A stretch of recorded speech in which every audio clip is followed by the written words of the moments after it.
इधर मंडला में प्रियंका गांधी ने बड़ा ऐलान किया है। हर स्कूली बच्चे को हर माह राशि देंगे, ये प्रियंका गांधी कह रही हैं। पहली से 12वीं तक के बच्चों को हर महीने 500 से 1500 रुपए की राशि दी जाएगी। एमपी में धनादेश से खरीदा गया था जनादेश, ये कह रही हैं। बिना नाम लिए ज्योतिरादित्य सिंधिया पर निशाना साधा। नेता की नीयत समझकर चुनाव में वोट दें, ये कह रही हैं। पड़ोसी राज्यों में कांग्रेस का रिपोर्ट कार्ड देख लें, चाहे वो कर्नाटक की बात हो, हिमाचल प्रदेश की बात हो। मैं वोट नहीं, जनता से मांगने आई हूं जागरूकता। प्रियंका गांधी ने एक बड़ा दांव मंडला में खेला है। हर स्कूली बच्चे को हर माह राशि देने का वादा प्रियंका गांधी ने किया है।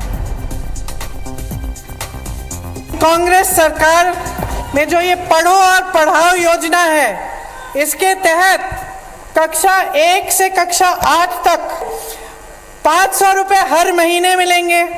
9 से 10 तक हर बच्चे को हर महीने 1000 रुपए मिलेंगे और 11 से 12 कक्षा में हर बच्चे को 1500 रुपए हर महीने मिलेंगे।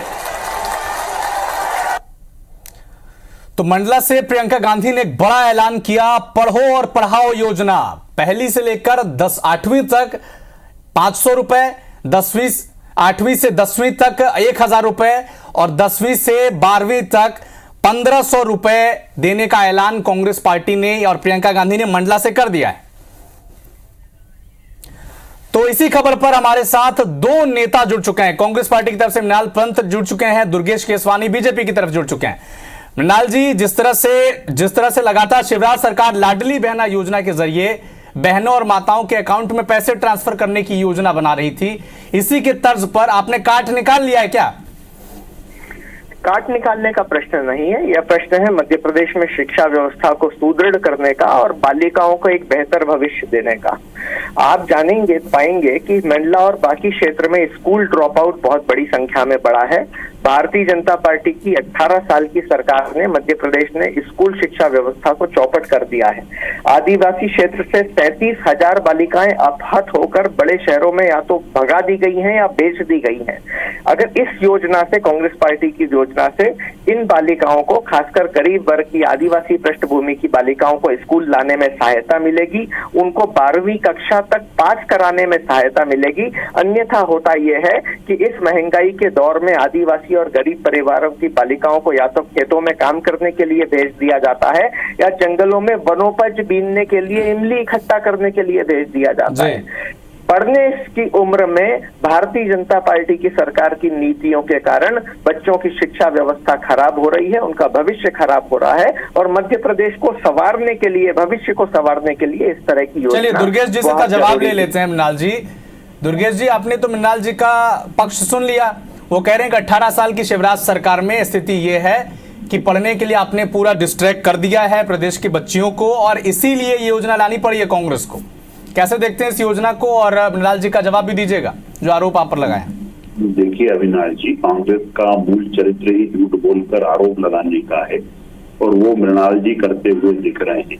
पहले इन्होंने राहुल गांधी से झूठ बुलवाया, 1 नहीं, 2 नहीं, 3 नहीं, 10 तक गिनती गिनूंगा, कर्जा माफ, नहीं तो मुख्यमंत्री साहब।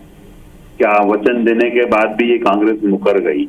अब ये फिर प्रियंका गांधी से एक झूठ बुलवाने का काम कर रहे हैं। जनता इनको भली भांति समझती है कि ये लिखित में झूठ बोलने वाली पार्टी है।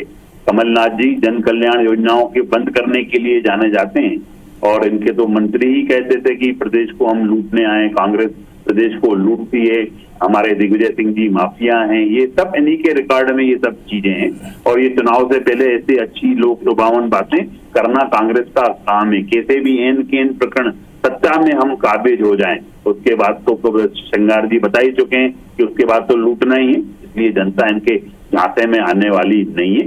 कांग्रेस पार्टी लिखित में झूठ बोलने वाली पार्टी है। कांग्रेस पार्टी के लोग इनके नेता राहुल गांधी की तरह मुंह की जमा खर्ची करने का काम करते हैं और प्रियंका गांधी भी इससे ज्यादा मुंह की जमा खर्ची नहीं कर पाएंगी, क्योंकि कभी कभी लड़की हूँ, लड़ सकती हूँ, तो मध्य प्रदेश उनको दिखता है, राजस्थान नहीं दिखता है, छत्तीसगढ़ नहीं दिखता है, हिमाचल नहीं दिखता है। जिन प्रदेशों के लिए वो बताती है उनको वो नहीं दिखती।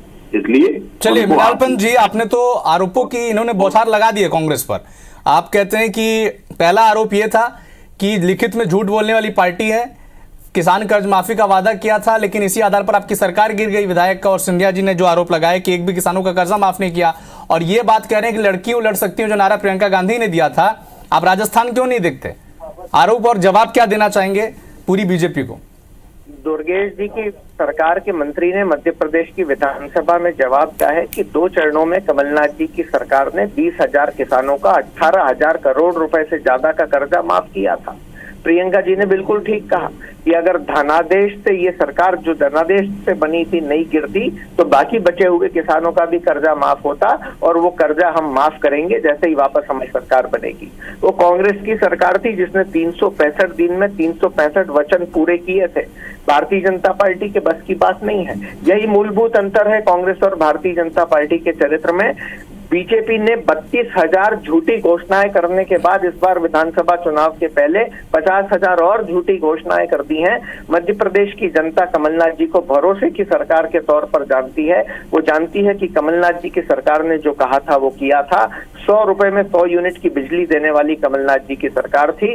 किसानों का कर्जा माफ करने वाली सरकार थी। पुलिसकर्मियों को छुट्टी देने वाली सरकार थी। महिलाओं, गरीबों और निराश्रितों की पेंशन दोगुनी करने वाली सरकार थी। आशा उषा कार्यकर्ताओं को मेरा जवाब ले लीजिएगा इस पर अविनाश जी। दुर्गेश जी आपके पास थी जिसने ये सारी जनहितैषी योजनाएं लागू की थी, और इस बार भी हमने 5 अविनाश जी इन्होंने कुछ लागू अविनाश जी को अपने पक्ष रखने दीजिए। दुर्गेश जी आपके पास ये पूरी घोषणाएं कमलनाथ जी की सरकार पूरा करेगी। मुझे तो आश्चर्य इस बात का है कि भारतीय जनता पार्टी को कम से कम लड़कियों की शिक्षा को मजबूत करने वाली योजना का तो स्वागत करना चाहिए। चलिए जवाब ले लेते हैं। दुर्गेश जी, 2 सवाल यहां से मृणाल पंत जी से निकले हैं, और एक सवाल आपसे यह भी रहेगा कि जिस तरह से लाडली बहना योजना, आप पूरे एमपी में आपका प्रचार का जो मेन इशू है वो लाडली बहना योजना है, तो उसमें केवल लड़कियों को पैसे मिलते हैं। ये जो कांग्रेस पार्टी योजना लेके आई है, इसमें तो पूरे जितने पढ़ने वाले बच्चे हैं पहली से लेकर 12वीं तक, उन्हें ये राशि देने का ऐलान कर चुके हैं। तो इसे कैसे देखते हैं? और दूसरा जो आरोप अभी मृणाल पंत जी ने लगाया है, देखिए कांग्रेस का तो मूल चरित्र ही आरोप लगाने का है। इनके पास, इनके तर्कश में कोई तीर नहीं है। ये आरोप लगाकर ही राजनीति करेंगे। अगर महिला सशक्तिकरण की बात करें तो लाडली लक्ष्मी योजना, कन्यादान योजना, लाडली बहना योजना, दुर्गेश जी सवाल यही है, आप अगर इस बात पे स्पष्टीकरण दें कि जो पूरा फोकस है बीजेपी का। अविनाश जी बात तो सुनिए। जी जी जी बताएं। महिलाओं के लिए, बच्चियों के लिए हम लाडली लक्ष्मी योजना हमारे पास है, हमने काम क्रियान्वयन किया, उसको पूरे विश्व ने सराहने का काम किया। उसके बाद हम कन्यादान योजना लेके आए, उसके बाद हम लाडली लक्ष्मी योजना लेके आए, और मेधावी छात्र योजना लेके आए। अनेक ऐसी योजनाएं लेके आए, बच्चों को स्कूटी। यही तो कांग्रेस का कार्ड है दुर्गेश जी, कि आपने महिला वर्ग को फोकस किया, बच्चियों को फोकस किया, बालिकाओं को फोकस किया। ये पूरे स्टूडेंट्स पे फोकस कर रहे हैं। तो एक लीड बना लिया क्या कांग्रेस ने आपके ऊपर? मेधावी छात्र योजना आप अगर पढ़ेंगे ना तो उसमें मेडिकल तक की फीस माननीय मुख्यमंत्री देने का काम कर रही, सरकार देने का काम कर रही है।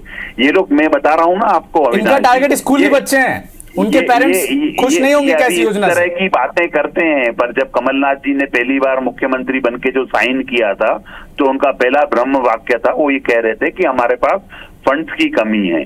कमलनाथ जी का तजुर्बा प्रदेश ने देखा, इन्होंने सिर्फ तबादले को उद्योग बनाने का काम किया, बाकी एक भी उद्योग नहीं लगा पाए। क्योंकि जब एक उद्योगपति मुख्यमंत्री बनता है तो जनता को विश्वास होता है कि प्रदेश में उद्योगों का जाल बिछेगा, पर ये नहीं कर पाए। ये इस तरह की बातें करेंगे, चुनाव से पहले करेंगे, और उसके बाद तो इनके जीतू पटवारी कहते हुए सुनेगा कि हमने, जो शिक्षा मंत्री थे वो शिक्षा की जो बात कर रहे हैं हमारे मित्र, कमलनाथ जी ने देसी विदेशी की व्यवस्था की है। अरे शिक्षा मंत्री जी, आप ये तो बता देते कि आपकी सरकार में ऐसा क्यों किया बच्चों के लिए देसी विदेशी। इनके यहाँ टारगेट फिक्स होते थे कि कैसे आबकारी का राजस्व बढ़ा जाए। ये सब इन प्रदेश की जनता ने देखा है। काट की आंडी बार बार नहीं चढ़ने वाली है। प्रियंका जी कुछ भी बोल दें, राहुल जी कुछ भी बोल दें, मृणाल जी से इसका जवाब लेते हैं। मृणाल जी लगातार, दुर्गेश जी मृणाल जी का एक बार जवाब ले लेते हैं इस मामले पे। बहुत सारे आरोप आपने बैक टू बैक लगा दिए।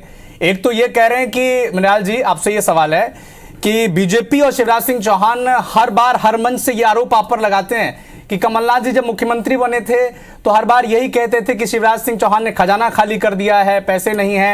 ये आरोप लगातार हर मंच से शिवराज सिंह चौहान आप पर लगाते रहे हैं। तो आपकी जो ये योजना है कि पहली से 12वीं तक के हर स्कूली बच्चे को आप राशि देंगे, तय राशि 500, 1000, 1500, क्या इस बार ये एक्सक्यूज तो नहीं देंगे कि पैसा नहीं है, खजाना नहीं है?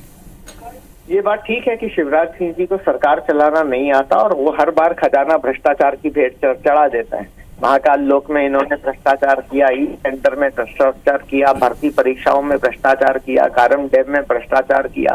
सरकार का पैसा भारतीय जनता पार्टी की जेब में जाता है, इसलिए सरकार के पास पैसा नहीं बचता। कमलनाथ जी ने सरकार बनाई तो इन्होंने, दुर्गेश जी ने बिल्कुल ठीक कहा, आबकारी का राजस्व हमने 8 गुना बढ़ाया। रेत की खदानों से प्रदेश की सरकार को एक साल में जो 260 करोड़ रुपए मिलते थे, वो एक साल में कमलनाथ जी की सरकार ने 1700 करोड़ रुपए तक पहुंचाया। हर क्षेत्र में जो अलग अलग जगह भ्रष्टाचार हुआ करता था उसको रोकने का काम किया और सरकारी खजाने को भरने का काम किया। इस सरकारी खजाने से हम इन सारी योजनाओं को चलाएंगे। अगर भारतीय जनता पार्टी की सरकार रही तो वो पैसा अपने नेताओं को, अपने कार्यकर्ताओं को, अपने पार्टी के लोगों तो चलिए मृणाल जी शुक्रिया, दुर्गेश जी आपका शुक्रिया। इस वक्त एक बड़ा अपडेट आपको मंडला से बता दें, प्रियंका गांधी ने एक बड़ा ऐलान किया है, स्कूली बच्चों को हर महीने 500 से 1500 रुपए राशि देने का ऐलान किया है।